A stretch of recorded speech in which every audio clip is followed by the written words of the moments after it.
एक लड़की police station आती है और इंस्पेक्टर गणपत से मिलती है। लड़की इंस्पेक्टर गणपत को बताती है कि उसका फोन चोरी हो गया। वो रास्ते पर अपने डॉग के साथ जा रही थी, तभी एक आदमी आया और उसका फोन छीन लिया। इंस्पेक्टर को 3 लोगों पे शक जाता है, तो इंस्पेक्टर तीनों को पुलिस स्टेशन लाता है। तीनों बताते हैं कि हमने फोन नहीं चुराया है, हमारे पास अपने फोन है। इंस्पेक्टर तीनों के फोन देखता है और समझ जाता है कि फोन किसने चुराया है। पर कैसे? इंस्पेक्टर ने फोन देखते ही कैसे समझ गया कि फोन किसने चुराया है? तो लॉजिकल फ्रेंड्स, क्या आप बता सकते हैं इंस्पेक्टर को कैसे पता चला कि फोन किसने चुराया है? अच्छे से सोचें और मुझे आपका आंसर कमेंट करके बताइए।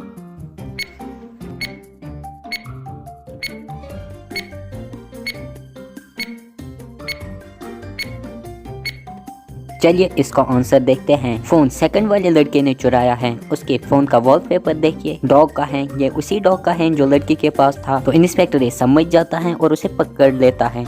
चलिए अगली पहेली देखते हैं। इन 3 ड्रेसेस में एक ही ड्रेस पहनने लायक है। अच्छे से देखिए और बताइए सोमिया को कौन सी ड्रेस पहननी चाहिए, ए, बी या सी?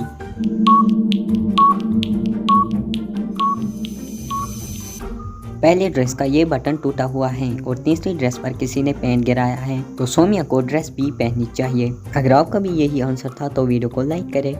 रोहन हमेशा लॉटरी खेलता रहता है। एक दिन 1 करोड़ की लॉटरी की टिकट उसकी लॉटरी की टिकट से मैच हो जाती है। रोहन 1 करोड़ की लॉटरी जीत जाता है और वो नंबर देख के बहुत खुश होता है। वो अपने बॉस को कॉल करके बहुत गालियां देता है और नौकरी छोड़ देता है और अपने घर के लिए बहुत सारी चीजें ऑर्डर कर देता है। घर जाता है, सारे कपड़े धोने के लिए डालता है और बहुत सारा खाना ऑर्डर करता है और अपने सारे दोस्तों को पार्टी पर बुलाता है। उसके सारे दोस्त पार्टी करते हैं और बहुत सारे मजे करते हैं। पार्टी खत्म होने पर रोहन फांसी लगा लेता है। क्यों? रोहन ने ऐसे क्यों किया? उसने फांसी क्यों लगाई? क्या आप बता सकते हैं लॉजिकल फ्रेंड्स? अच्छे से सोचिए और आपका आंसर कमेंट करें।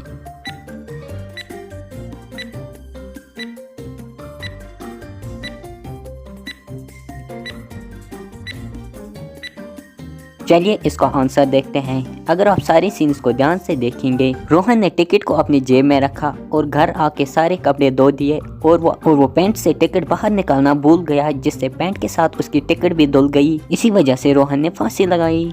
रोज एक मैकेनिक था। वो शहर में अपनी गैराज चलाता था। एक शाम वो बाजार कुछ सामान खरीदने के लिए जाता है। जब वो वापस आता है तो वो देखता है उसके पीठ पीछे गैराज में कोई घुस गया था। तो क्या आप बता सकते हैं राज को कैसे पता चला कि उसके पीठ पीछे गैराज में कोई घुस गया था? आप चाहे तो वीडियो को पॉज भी कर सकते हैं। ध्यान से देखिए और मुझे अपना आंसर कमेंट करके बताइए।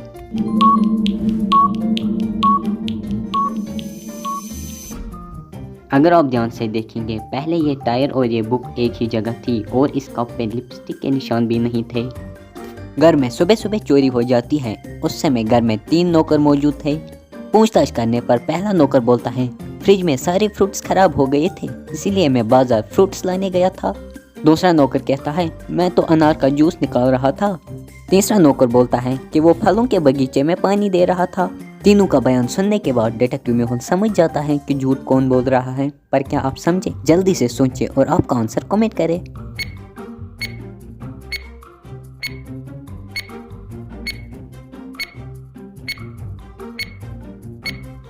चलिए इसका आंसर देखते हैं। पहला नौकर कहता है कि घर के सारे फ्रूट्स खत्म हो गए थे। तो फिर दूसरा नौकर अनार का जूस कैसे निकाल रहा था? मतलब इन दोनों में कोई झूठ बोल रहा है। लेकिन तीसरे नौकर की बातों पर भी ध्यान दीजिए। उसने बोला कि वो फलों के बगीचे में पानी दे रहा था। जब फल घर पे ही है तो कोई बाजार क्यों जाएगा फल लाने के लिए? यहाँ पर जरूर कोई गड़बड़ है। मेहुल घर के पीछे बगीचे में जाता है तो वहाँ सच में एक बहुत बड़ा फलों का बगीचा होता है। बगीचे में 2 औरतें काम कर रही होती है। मेहुल दोनों से पूछताछ करता है। पहली औरत बोलती है, सर कल बहुत ज्यादा बारिश हो गई, बगीचे के सारे पत्ते इधर उधर गए, मैं उन्हें जमा कर रही थी।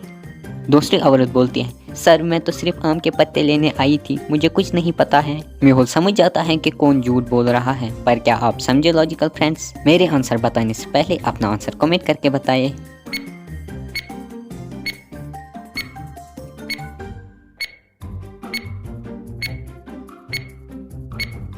चलिए इसका आंसर देखते हैं। पहली वाली औरत ने बोला, रात भर बहुत ज्यादा बारिश हो गई। इसका मतलब तीसरा वाला नौकर झूठ बोल रहा है, क्योंकि उसने बताया वो पौधों को पानी दे रहा था, लेकिन रात भर तो बहुत बारिश हो गई थी। बारिश होने के बाद भला पौधों को कौन पानी देता है? तो मेहुल उसे पकड़ लेता है।